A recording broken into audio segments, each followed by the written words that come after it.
Welcome. That's right. Prince is checking out. Let it be known as uh, as always. But what a morning! What a morning! What a morning! A new direction is coming for the Lincoln Center as Wynton Marsalis makes a career decision. We're going to be traveling while black in Georgetown section of Seattle. The benefits of being playful as an adult, your health depends on it, according to doctors. And we'll get some news you can use from Shawnee B. Much more on the passing of Jesse Jackson. Died at the age of 84, battling the illness. Jesse was uh, a historical individual for sure.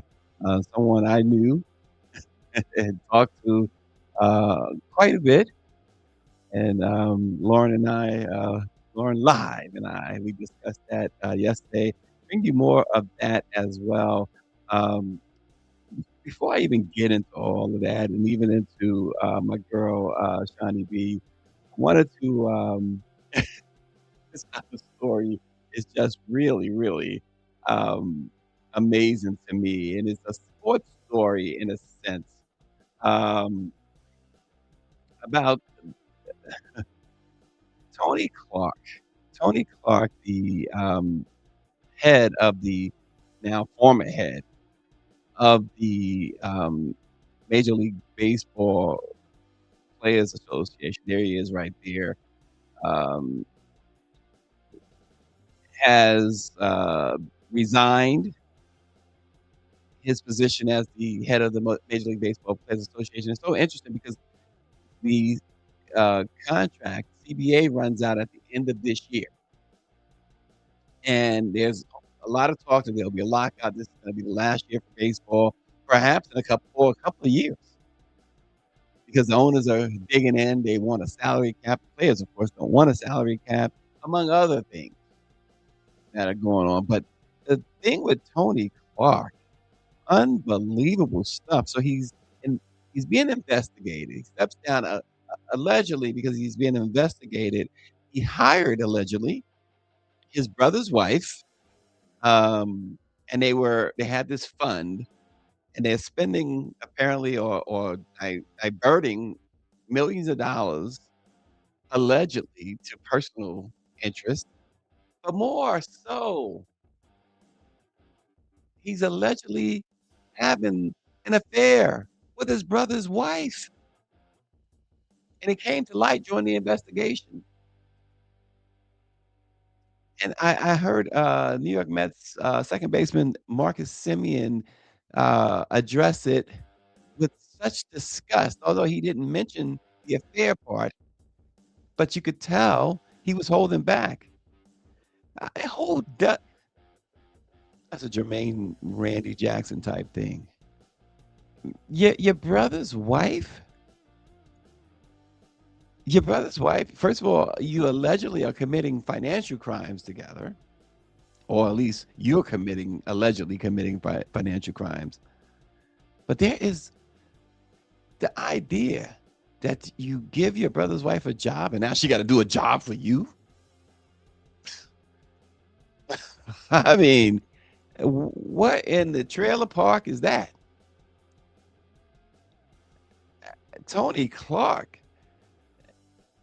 I hope for your sake, Tony Clark, that you put enough money away where you'll never have to work again. He's a former baseball player. Tony was never one of those. He's a decent player, average at best.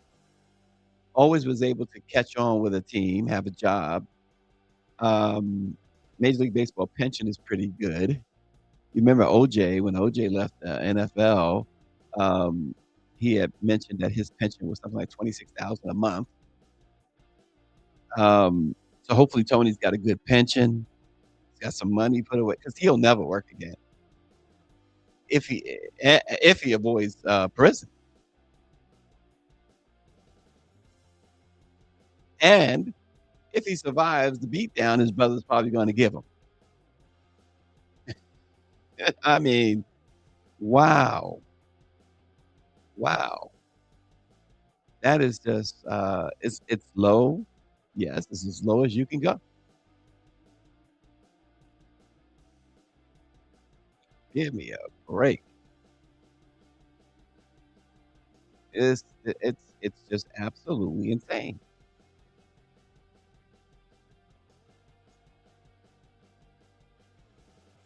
I'm just, it's just perplexing.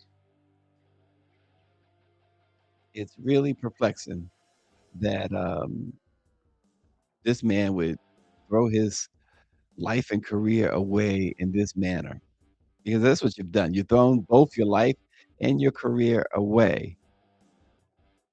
Um, eh, give me a break. Tony Clark, Major League Baseball, the Players Association has to be, reeling from that. Gosh,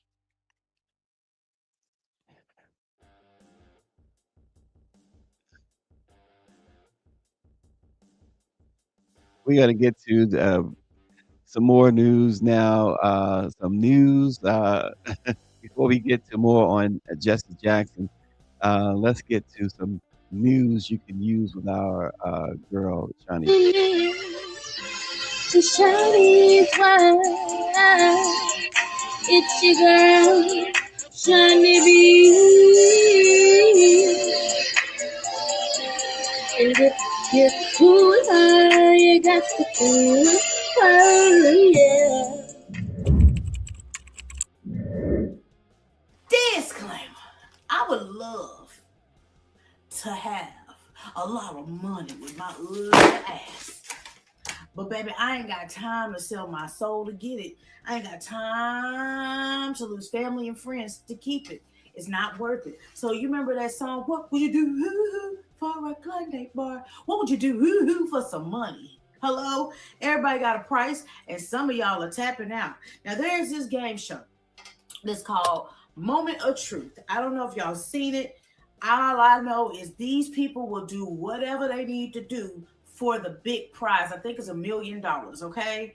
And we're gonna say allegedly because I don't watch it, but I know I have tuned in and they were as high as 500,000. So I'm already knowing it's exceed that, of course. So it may be a million, 2 million, 3 million, somewhere up in there, right? Now the objective of this show is basically you go on and you answer these 21 questions. It start out light, like what's your favorite color? But the thing is, you're hooked up to a polygraph test machine, so it's going to tell you if you're lying or not. And I guess if it dings that you're lying, you basically lose out on the money. Now, they actually say that you can win up to $500,000. So when I saw it, they were at the final number of the prize. Now, the crazy part about this game is they have a real studio audience and they have your family or your friends, whoever you're bringing up here to see if you are going to fold and lie. The the objective is to tell the truth no matter how bad it is to the people that's listening, which are your family or friends or your guests, are going to find out some really horrible and nasty secrets about you.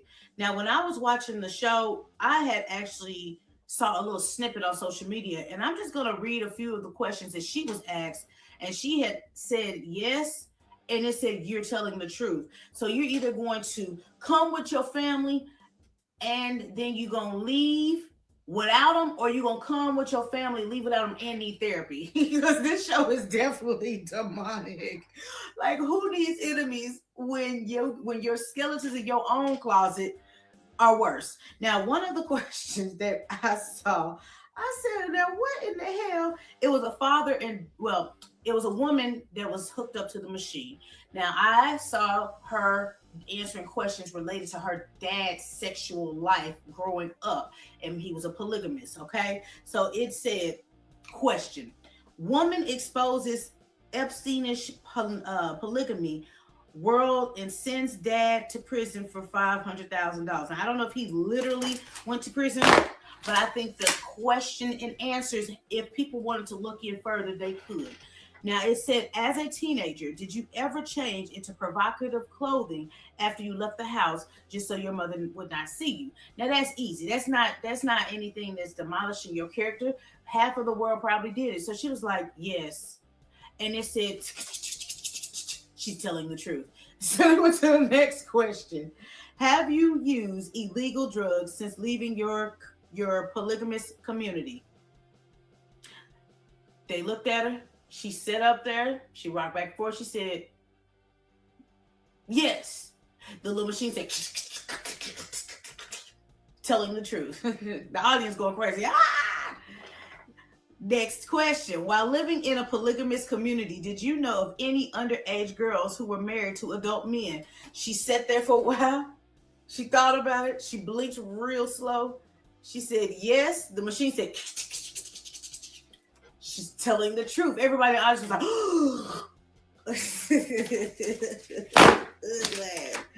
so the next question is getting deeper as it gets closer to, double digit questions because you're going to 21 of them suckers.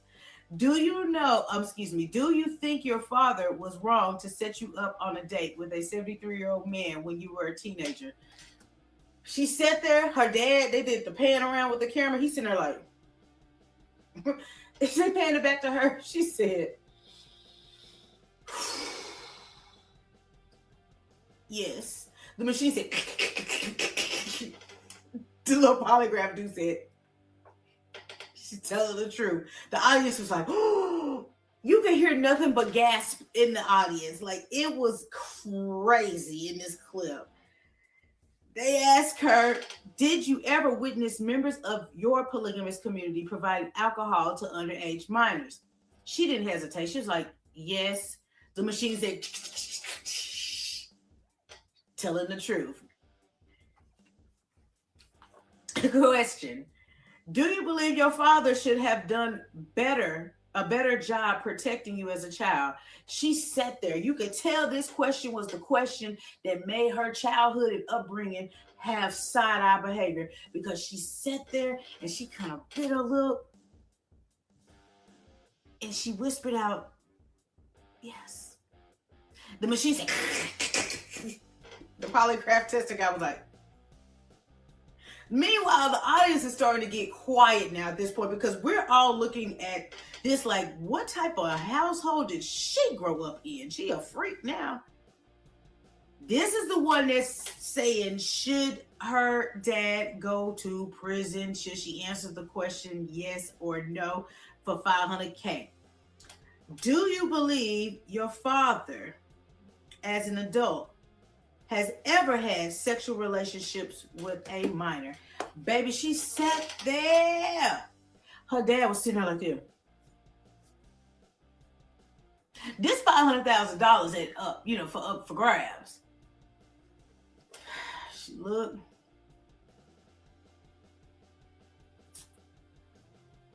Yeah.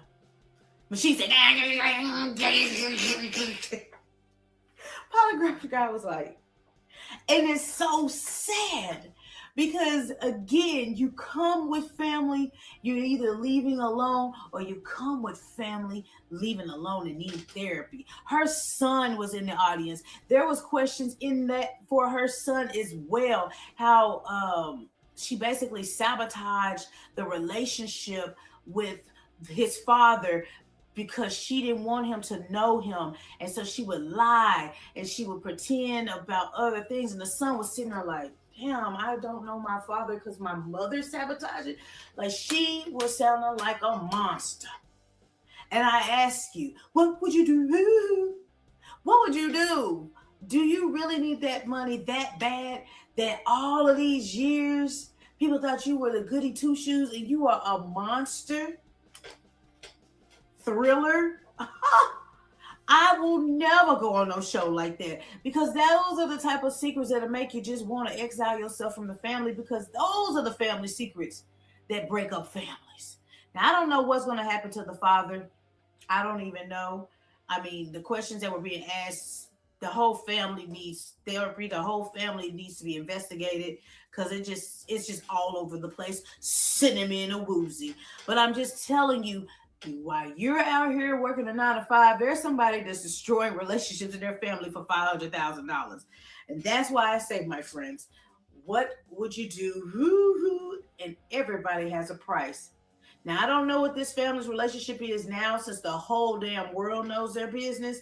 But, baby, it's uneasy hearing things from people that you trust and love and you look up to. And you come to find out they're the monster. They're the ones that, why your life is broken up and why you have trust issues because the shiznit that they did is real ugly. But they ugly ass. But y'all keep going on shows like that that destroy your family. I remember years ago they had a reality show on MTV, and you could tattoo uh how you felt about your friend. Now y'all supposed to be friends, but they were allowing you to be blindfolded and you could tat your emotions about this person. And when I say these people tatted some of the most disrespectful shiznai, I said ain't no way these people like y'all on a regular basis. Y'all don't like these people. So stop going on shows like this. It's destroying not only your mental, but your emotional relationships with people, your friendships and your bonds. Because you can't get that back. And if you get it back, oh, they're gonna pay you back. Okay? Ugh, either way, I'm just the messenger. It's your girl Shawnee B. If you cool with your girl, gone food with your girl. Make sure you check out the website. Yes. Yeah, you gotta follow. www.shawneeentertainment.com. Uh, Check out the you fan. gotta follow her. Without question. Just too much. Now we get back to the Reverend Jesse Jackson. He had been weathering a myriad of health issues in recent years. In November 2025, Jesse was hospitalized in Chicago for treatment of complications from progressive spren nuclear palsy (PSP), a neurodegenerative condition that he had been managing for a decade, according to a statement from the Rainbow Push Coalition, the civil rights organization that he founded. They said that Jesse is in, at that time, he was in stable condition and breathing without the assistance of machines. But then a further family update came in mid December of last year when it released a statement saying that Jesse had been released from an acute care facility where he had received additional care following his hospital relief. And the statement also said that he had battled several infections consistent with the progression of his PSP diagnosis. In 2017, Jesse announced that he'd been diagnosed with Parkinson's disease. However, the November 2025 announcement said that the PSP diagnosis had been confirmed the previous April. Jesse was born October 8th, 1941, in Greenville, South Carolina, in the segregated South. Um, he grew up in a poor sharecropping family. He was gifted, he was a student and an athlete, graduating from high school with offers for a minor league baseball contract and a Big Ten football scholarship. He opted instead to attend the University of Illinois before transferring to and graduating from North Carolina AT A&T. I was gonna say AT&T. They didn't call, which is an HBCU. He then began his theological studies before going to work full time with Dr. King and the Southern Christian Leadership Conference. He was ordained a Baptist minister in 1968. In 2000, I should say, President Bill Clinton awarded Jesse, who was a frequent critic of the president and his policies, but Clinton still gave him the Presidential Medal of Freedom, which is the nation's highest civilian honor, in recognition of Jesse's decades of social activism. At the time, uh, the president said it's hard to imagine how we could have come as far as we have without the creative power, the keen intellect, the loving heart, and relentless passion of Jesse Lewis Jackson.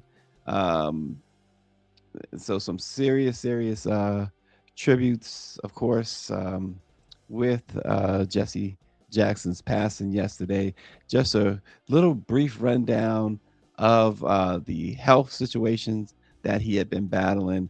Um, and we'll have a little bit more later in this program. And now we turn our attention, folks, to jazz.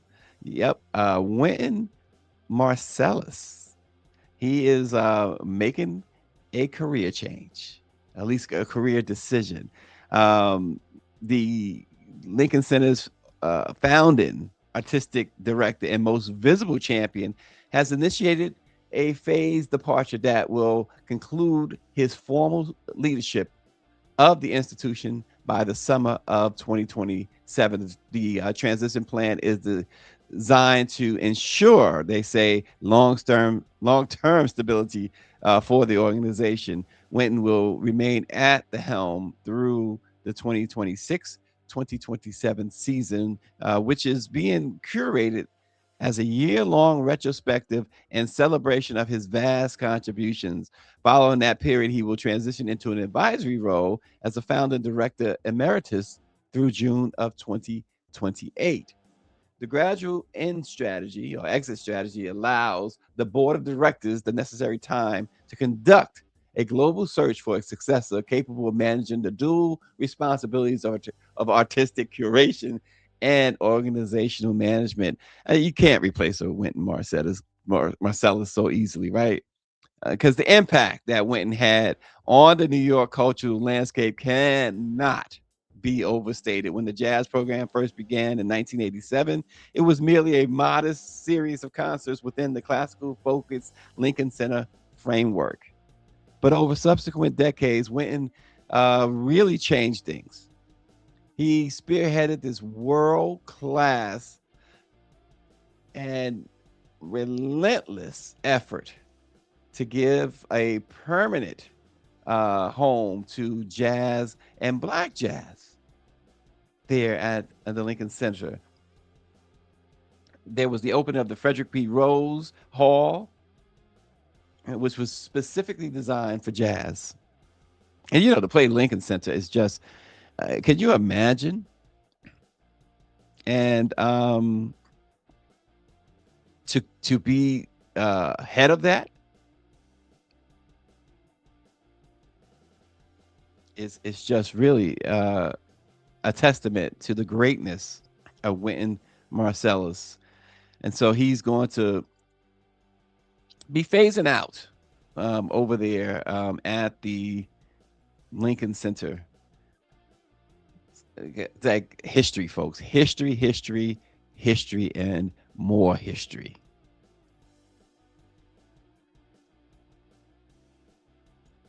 Wow. So are we taking care of our health, folks? Are we doing a good? I mean, folks going to the gym and all that stuff, but uh there's something else that researchers say that we should be doing, and that is simply uh having some fun. They say that we should be having fun, y'all. And what is that fun? Well, what if the secret to being happier, healthy, and less stressed isn't another app or another supplement or another self help book, but some recess? That's right. Research shows adults who still play cope better with stress. They experience more positive emotions and they report higher life satisfaction. And we're not talking about hopscotch, though. Hey, no judgment. We're talking about really curiosity, movement, humor, creativity, doing something just because it feels good. Play isn't childish, they say. These researchers say it's very powerful. Studies have shown that playful adults build stronger emotional intelligence. They're more empathetic, more connected, more resilient when life throws a curveball. And we all at one point or another experience those curveballs, sometimes screwballs. And when adults and kids play together, age barriers tend to fade, according to researchers. Status disappears. Remember, look, we teased Michael Jackson. He only liked to be around children. but maybe he was on to something. But research in urban design says that when you weave playful elements into everyday spaces. You strengthen social bonds and community well-being. That play isn't about toys. It is a mindset, openness, spontaneity, and willingness to laugh without apologizing for it. So maybe the real flex in adulthood isn't being busy. Maybe it's being bold enough to play. Maybe it's being bold enough to play. I mean, you see this guy, right? Maybe the kid's getting tired of him, though. Look, you're an adult. You're an adult. Act like one. Oh man. Well, what about traveling, folks? We we like to do these travel segments and traveling while black, as they say, and it's hey, we gotta we have to understand that there is a thing. There is definitely a thing um, on traveling while black. Well, eh, we were going to check out the Georgetown section of Seattle. And we're going to do so with Marley and Anthony Love as they take us through traveling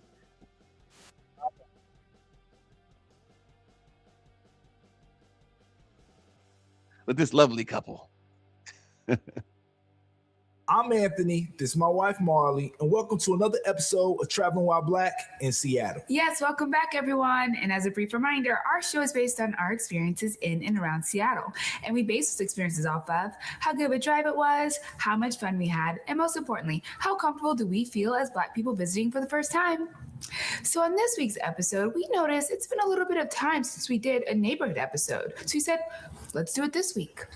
Why not? So the neighborhood we chose to check out this time around was the Georgetown neighborhood, which is arguably the oldest neighborhood here in Seattle. Yeah, and on this episode, you'll see why we say arguably, but we are very excited for you guys to see our experience. So take a look at the episode, and as always, let us know what you think.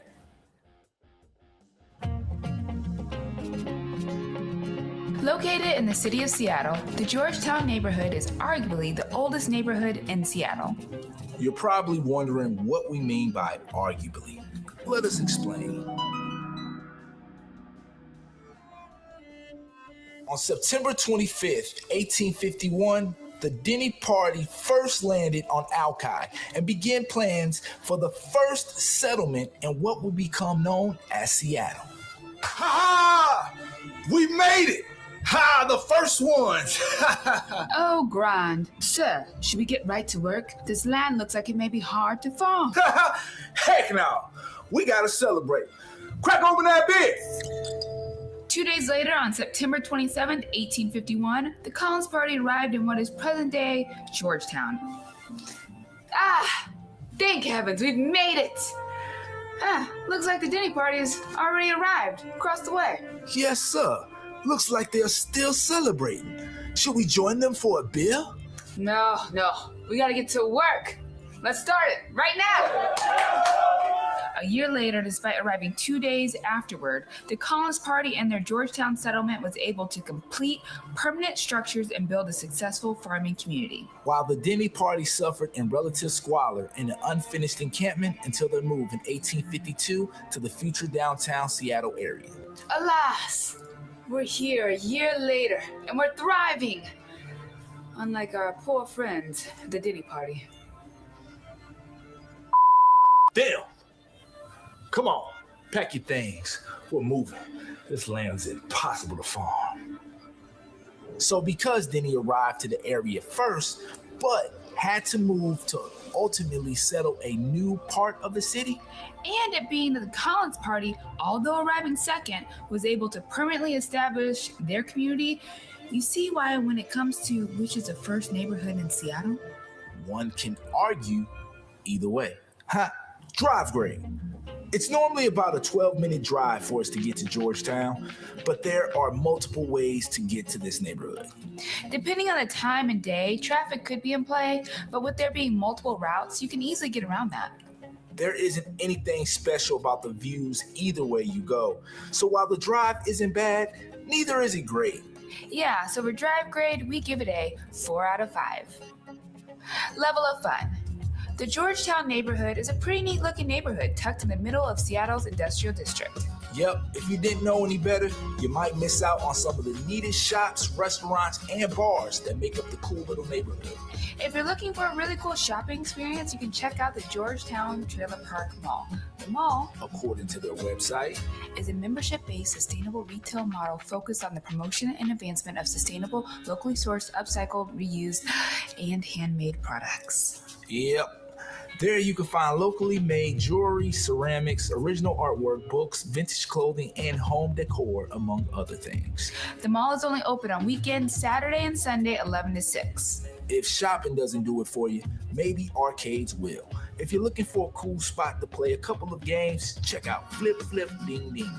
Flip Flip Ding Ding is an arcade/bar that features old school games like Miss Pac-Man, Donkey Kong, and a variety of pinball machines. You already know Mars and I had to jam out on a few of those games, and we had a blast. After shopping and gaming, you may start to get hungry. Georgetown has quite a few restaurants like El Siriento. El Siriento is a cool Mexican seafood restaurant that offers a full bar that features a variety of selections of tequila and mezcal. And of course, it serves up some really delicious food. You can dine inside or out back on the patio, or you can get takeout via curbside pickup or delivery. We enjoyed our experience at El Siriento and definitely recommend you all dropping in. Finally, what's dinner without a dessert? Georgetown neighborhood also has options for that as well, like Illinois, where you can drop in for some great yogurt. Illinois was awesome, and to be honest, our whole experience in Georgetown was pretty awesome. That's why for Georgetown, we give a 5 out of 5 for level of fun. Comfortability for Black people. So look, as we have mentioned before, there's this thing called the Seattle Freeze. And it is no surprise that in arguably the oldest neighborhood in Seattle, it exists. Yeah, while everyone working the establishments we visited were really friendly and welcoming, walking in and around some of the smaller spots that seemed to be frequented by the same local patrons, felt a little cold. Still, on par with the freeze symptoms, if we ended up interacting with those individuals, it was all pleasant. Yep, so no worries, just don't expect to be making a bunch of new friends unless you're willing to make the first move. We give a 4 out of 5 for comfortability for Black people. We hope you found this video helpful and entertaining. Be sure to check out all of our previous episodes. Yes, and don't forget to subscribe to our YouTube channel, follow our page on Facebook, Instagram, and Twitter, and check out our merchandise on travelingwhileblackseattle.com. And reach out if there's anywhere you would like us to go check out. Yeah, absolutely. I enjoy them as well. We try to get these travel segments. Hey, listen, regardless, we still traveling, right? Right? Everybody wants to know where to go. We generally take you outside the country, but this was out in Seattle. I've been to Seattle once. My family recently was in Seattle just couple of months ago. Seattle is a beautiful, beautiful city, and here is telling you about a section called Georgetown in Seattle, where you can hang out at. And traveling while Black is important to know. You know, there was the Green Book. There was the Green Book. And you know what? Who's to say we don't need a Green Book right now? That's for sure. More folks on the death of Jesse Jackson. Lauren and I had a fantastic conversation, and we'll be bringing you more of that right now. Yeah, without question. And it's so interesting because if AI had come along, you know, say 20 years ago or whatever, I wonder what Jesse would say to us about it. Right. Because the one thing about him was that as his life grew, he was always ahead of his time. And he was always concerned with the safety, well-being, and the everyday life of the marginalized, the poor, the blacks, the Latinos. So there's a lot with AI that we all have to be concerned about, and I'm pretty sure that he's one of those guys that would have been at the forefront of saying, "Hey, let's do our own." Let's Yeah, create how our about own. that? Yeah, how about that? I mean, we got robbed because of his disease. We got robbed of so much reaction that he would be having right now about the current administration. Although Hmm. I think we can all pretty much figure out what Jesse Sr. would say about Donald Trump on a regular basis. But I do think that I do think that it would be interesting to just have had like the 1980s and 1990s version of him at this time would have been pretty doggone exciting because we do have a void in the civil rights community right now. A lot of silence, not a whole lot of, really loud pushback from the civil rights community. Too much corporate buy-in and control, I think, has made people very quiet, Yeah, and that's been a huge problem. that has been a huge problem. I think that this for some reason, I just think that this whole Trump administration and policies just pretty much stunned and paralyzed uh, folks in the civil rights movement and spaces, especially from Jackson's era. Yeah, no And question. including Sharpton. I think that this thing has really he's up against something that we've never really seen in modern history. That's right. That's right. I mean, you really haven't seen this level of open anti-black strategy since the middle 60s, right? So, Mhm. and that was met, of course, and challenged by Lyndon Johnson and Martin Luther King and Malcolm X and everybody else. And in fact, not just challenged, but there was policy that passed to counter it. Now we have Mhm. a situation where you get the sense that there is no effort to push back from a policy perspective yet until the Democrats get back into power. You have a political party that is made as their centering view anti-blackness, anti-immigration, and control Yeah. over the media, control over people's money. And of course, their first move on day one was to announce, oh my God, DEI, everything that has anything to do Mhm. with black people cannot be monetized. That was like the first announcement on day one of the second term of Donald Trump on January 2025. So it is pretty shocking to think about that. I mean, not even some of our most racist presidents of the modern era did that. I mean, they Yeah. didn't even go for that. I Well, mean, like, really? well, look, in the House of Representatives, Mike Johnson now and MAGA can only afford to lose one vote, Right. right? Right. And you just gotta look. I think that by now the Democrats have to understand that if, in fact, they do retake power, at least of Congress, the House and the Senate in November, which they are on the trajectory right now to do in a landslide. Right. Everybody, I mean, everybody has to be held accountable and real accountability.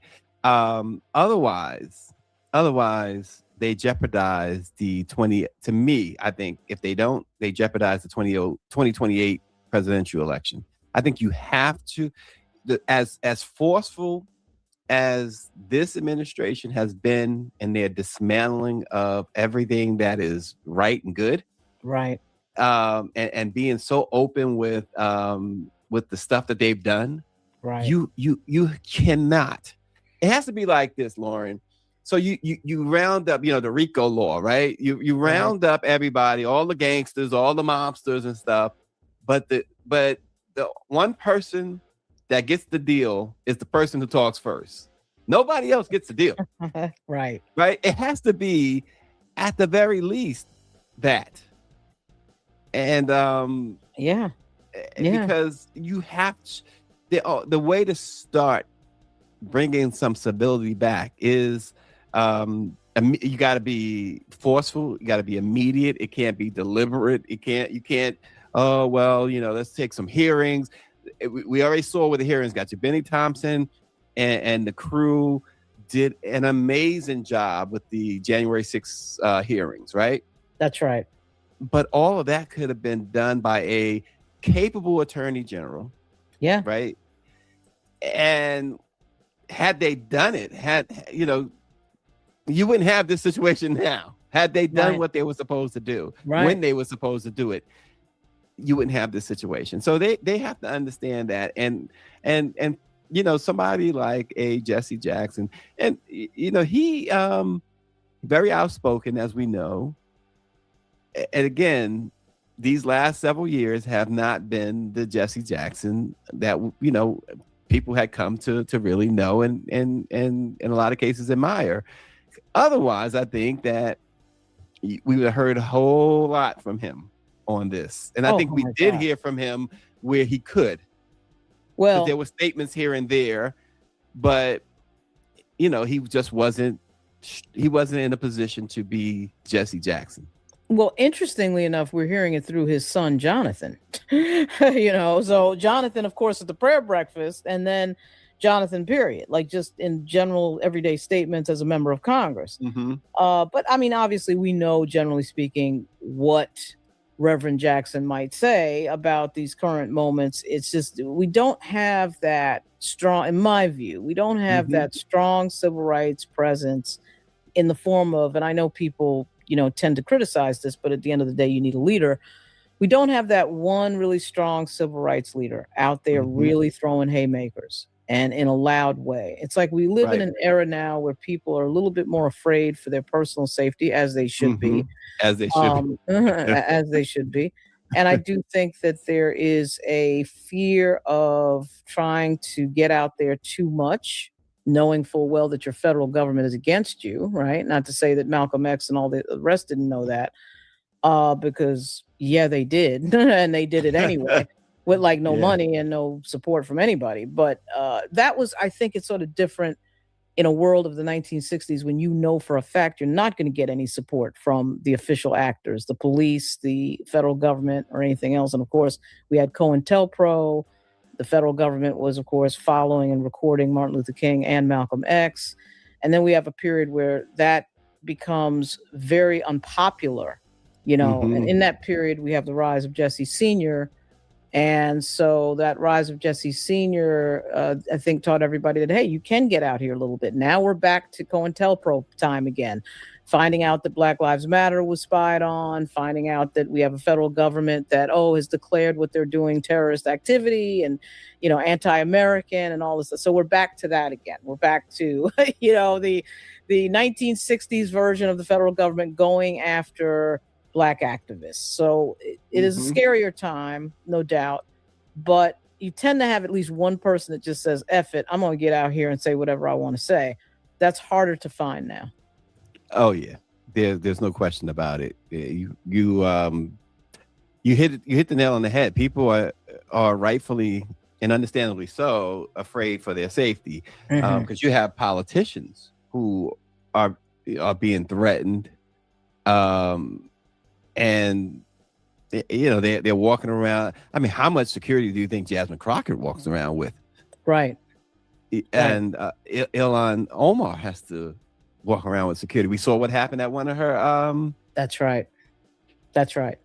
And that's the thing that I think was really chilling to watch was when we had the incident in Minnesota with the two elected officials being shot, and the president of the United States says absolutely nothing about it. And it went in and out of the news in 15 seconds. Like, it was just, that generally would not happen. You can see the destruction of the media in that, and the suppression of legacy media, the fact that we have billionaires buying media and then suppressing it in the form of Jeff Bezos and the Washington Post, in the form of what happened with the Los Angeles Times, CBS, TikTok. They're buying media, then they're suppressing certain things that happened, certainly by right-wing lunatics in that particular case. We have an assassination, and it's in and out of the news like nothing happened. The flags aren't brought to half staff. Trump doesn't say anything about it. So now the protocol is you could die and nobody even say anything. I mean, that is insane, because Malcolm X certainly wasn't particularly well liked by a lot of people, but his death was a very big deal. And so at that time and later, when we found out, they, of course, put in jail the wrong people. So it's a lot to say there. I understand why people in the civil rights community would be afraid. But again, typically get somebody, usually a person with nothing to lose, that's going to say what they want to say and do that in an unafraid manner, Right. 100%. And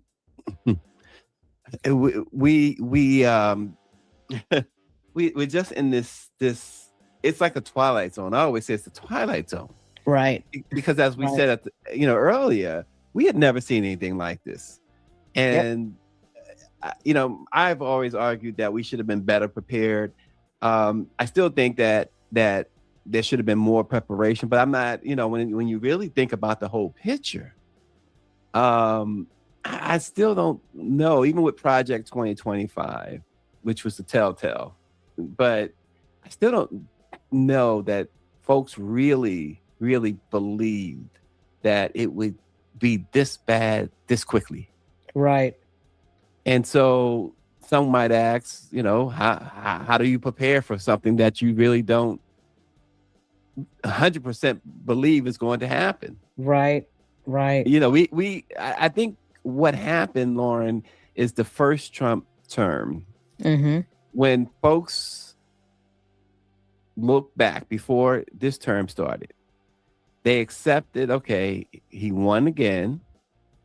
But we got a taste, and we only got 4 years, right? And it can't be worse than the first term, is what the thinking probably was. Right. We survived the first term. But as time goes on, memories get a little distant. Right. And people tend to forget about drinking bleach. People tend to forget about, let me give COVID vaccines to, other nations and tell our people, while I'm in the VA hospital getting the COVID vaccine, that you don't need the vaccine. People tend to forget that he had a White House that looked the exact opposite of a very diverse White House that previous administrations had. People tend to forget these things. They tended to forget. And so you say, okay, we'll deal with these 4 years, but they didn't bank on, the man was very serious when he said, he was going to be a dictator.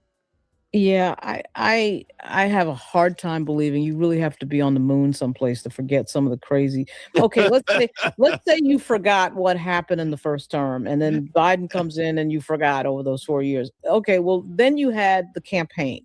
Right. You had the 2024 campaign of Donald Trump talking like a stark raving lunatic at every event that he was at, and I really think what happened there was a combination, of course, of the Democratic Party fumbling on deciding to nominate a guy that was too old to do it, and his staff pushing him into it, and his wife pushing him into it.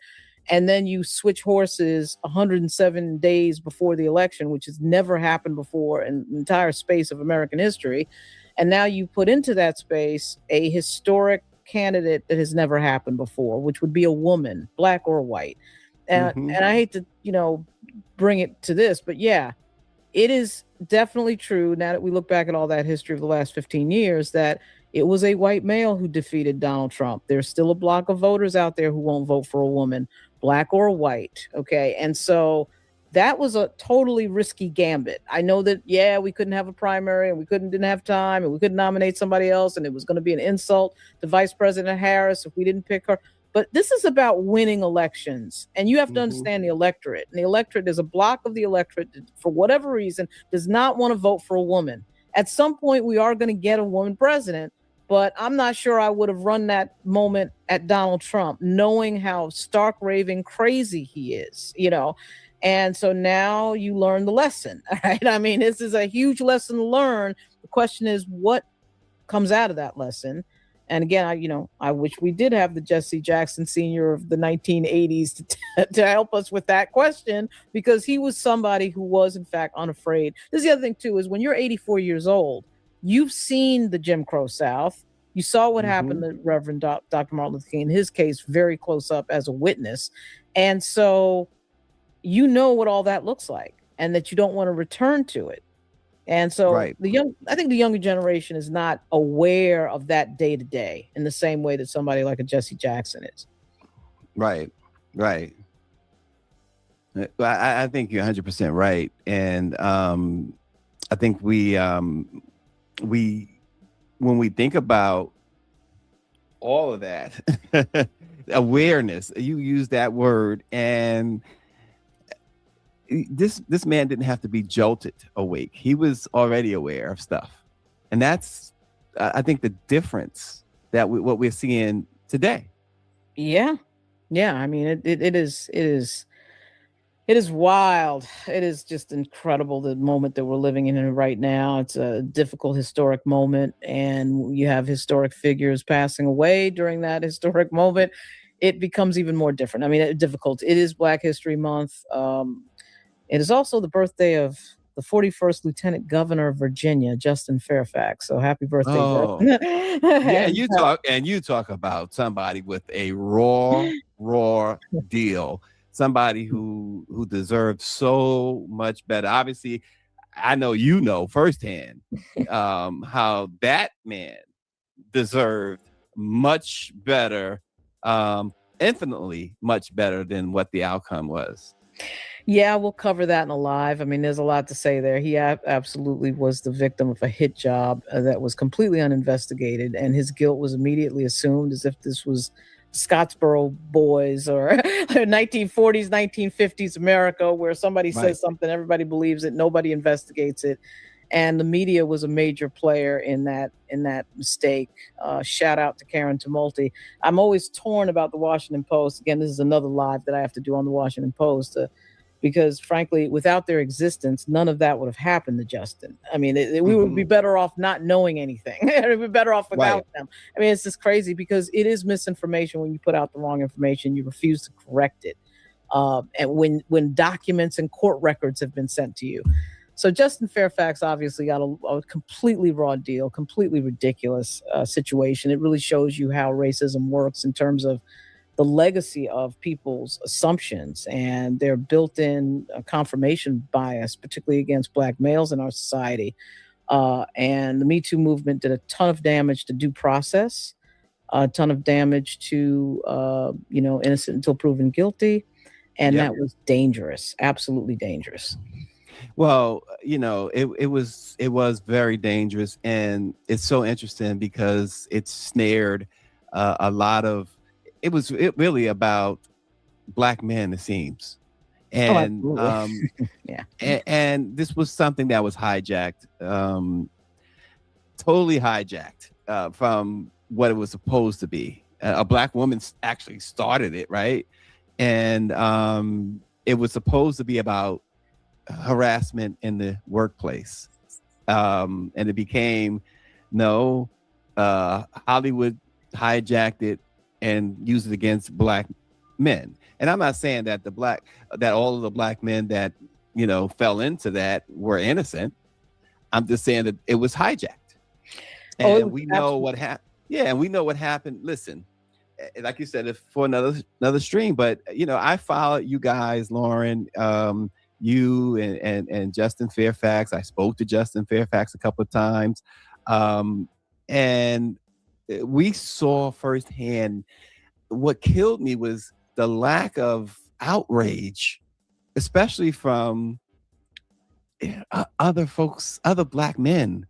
The Yeah. lack of outrage was so dangerous. It was as dangerous. It was more dangerous than the allegations. And I'll never forget that Cyrus Vance declaring that an accusation should be enough for a conviction. This was a sitting DA. Yeah. Well, he's in a very progressive place, New York. New York is really the leader of the state that birthed the white feminist movement. So it didn't surprise me that New York was the hub of a lot of this discussion against due process and against the presumption of innocence. that totally made sense if you thought about the history. And of course, the New York Times sitting there with their writers, many of whom have gone to Yale and some of these places where they just don't discuss some of these issues of race and what Ida Wells worked on. And it just doesn't, it's not part of their historic background. But, what happened to Justin was straight out of all of that.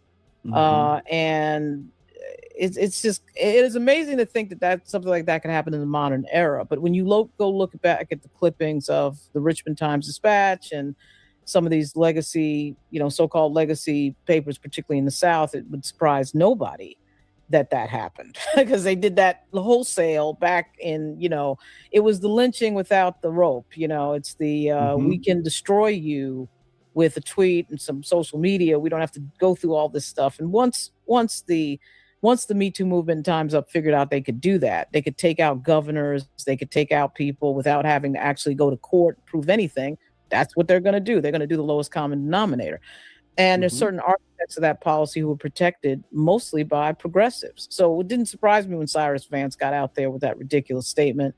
But one of the most dangerous statements. The DA. Oh my God. I don't understand. You're right. This is where I say too that the Jesse Jackson era of civil rights is gone, right? Because the old civil rights movement would have come out against that and said, wait a minute, we can't have lack of due process and no investigation and people being assumed guilty because somebody said something or some attorney. In Justin's case, some attorney puts out a statement, Deborah Katz has put out a statement, so now he's guilty because Deborah Katz has put out a statement. I mean, are you kidding me? And there's not a cop involved, no police. When I see no police, I'm out. Like, you said something happened and you're not contacting the police either then in real time or in contemporary time, I'm out because there has to be investigation, and black men are just assumed guilty and run over. And to your point, that's what I didn't understand, Lauren. I know that in Hollywood, especially, you have entertainers who have handlers who say, no, stay away from this. But there are some things you shouldn't stay away from, because that could be you. And it could be you in the sense that we see all the time, and it's happened to even Chris Brown. And, I know Chris Brown has done some dumb things. But somebody takes a picture with you. They alter that picture. Now they got a case. Right. Based on Me Too. Right. Because you need no evidence. You needed very little, if any, evidence during that whole Me Too. Yeah, well, they were trying to, effectively what they were doing was taking Title IX and putting it into real life, right? So Title IX is based on, she said it, it must be true, he's going to be expelled from school, and that's the end of the story. We're done here. We don't have to investigate it. And that's what they're trying to do and bring it into real life. I feel like, what? And of course, the recipient of that that's going to get hit first is black males. Because 100%. The idea 100%. That you're going to, now when white males start getting hit, Al Franken, Andrew Cuomo, I was actually shocked at that, but it didn't surprise me completely. But the Al Franken thing was another insane event. And I don't know, the Democrats, shout out to Deborah Katz for destroying some of the greatest, Democrats that we had in that space that could have been fighting against Donald Trump. Al Franken was one of them. Certainly Justin Fairfax was another. What did you achieve from this? Other than damaging the Democratic Party and killing due process, what did you achieve for this? And the fact that Deborah Katz has the words, "I'm a civil rights attorney," on her bios is a scandal, an absolute scandal. It's insane. A civil rights attorney that doesn't believe in due process for black men, that's interesting. So once again, the leadership of people who are, and Rainbow Push to me is not as big as the NAACP, but a Jesse Jackson Jesse Jackson in the version of the 1980s would have probably come out and said, whoa, wait a minute, are we killing due process? Like, at least there would have been a discussion. And I was always amazed that there wasn't even a discussion. The Me Too movement, as you said, was stolen by a black woman, and then a bunch of white Hollywood actresses stole it. The New York Times decides that it's all going to be about a bunch of white Hollywood actresses. They win a Pulitzer off that. It's going to be about Harvey Weinstein and Hollywood actresses. It's not going to be about what Tarana Burke was talking about. Yep. No relation. She was talking about average, everyday people dealing with sexual harassment and rape and sexual assault. That is an important topic that did need to be discussed. So they took that and then brought it into, oh, let's talk about Hollywood. I mean, it is, and that, of course, is the product of wanting web traffic, because you're blending a sexual topic with entertainment. And when you blend those two topics, you're going to get explosive traffic, which is what that to me was about.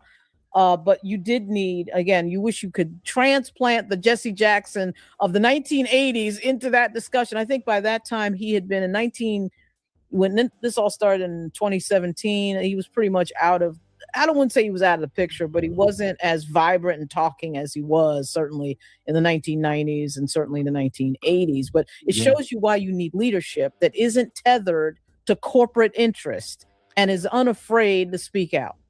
And the Black community right now, in my view, does not have that. Just announced Reverend Sharpton is going to have a press conference at 11 o'clock about the death of Jesse Jackson. And here's a statement, Lauren, from Sharpton. He says, "Today I lost a man who first called me into purpose when I was just 12 years old, and our nation lost one of its greatest moral voices.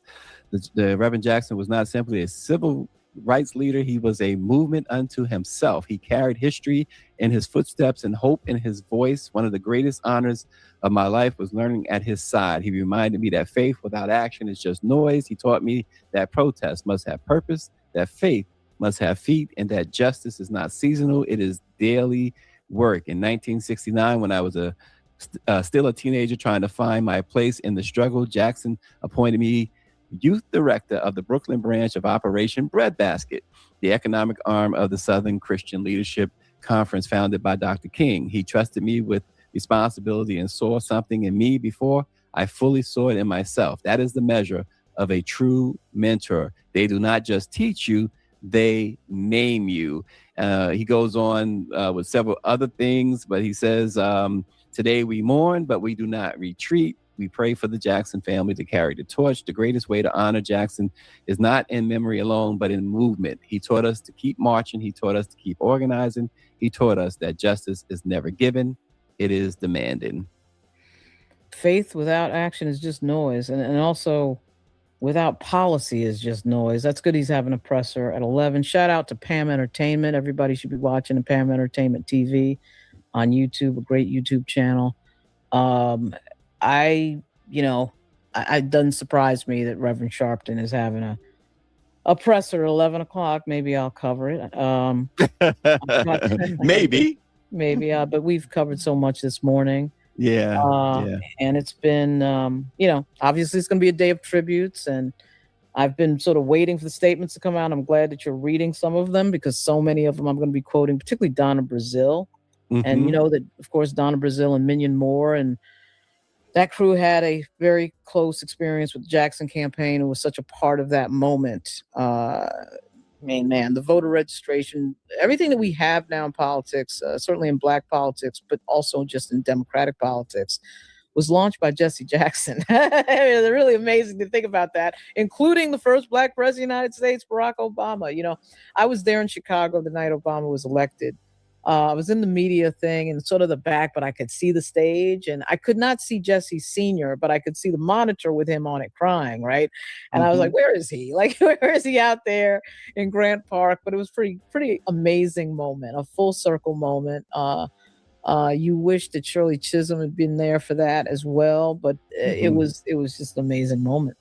Yeah. Wow. Any final thoughts or anything else you want to say? Yeah, my final thought is that like we said at the top, you knew this was coming. And I just hope that certainly for his and his family's sake, that there wasn't a whole lot of suffering. He left a mark that not many people leave. And as I said earlier, at one point was probably a top 5 most famous person on earth at one point. And a lot of folks have tried to emulate what he did, but he lived it. He lived through the 60s and that situation, Jim, trying to put an end permanently to Jim Crow. And he started a lot of programs that were beneficial, and we will always remember his slogans. I am somebody, keep hope alive. These, you can't hear anything close to keep hope alive or I am somebody without thinking about Jesse Jackson. Absolutely. That was with Lauren Live, and always check her out. She's always got her finger on the pulse. Yeah, it is Wednesday morning, and a lot of folks are in mourning with the passing of Jesse Jackson. Like to bring a little humor to it all.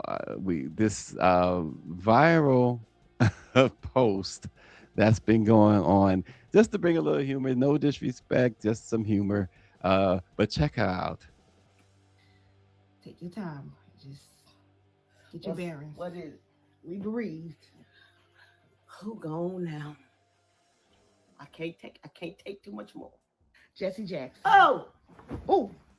Ooh! Ooh! Ooh! Not Jesse! Wait. Who? Jesse, man. Jesse Jackson. He gone. Ooh! What kind of ooh? Ooh! Man. Nah, I don't know what that was. Ooh! I am somebody.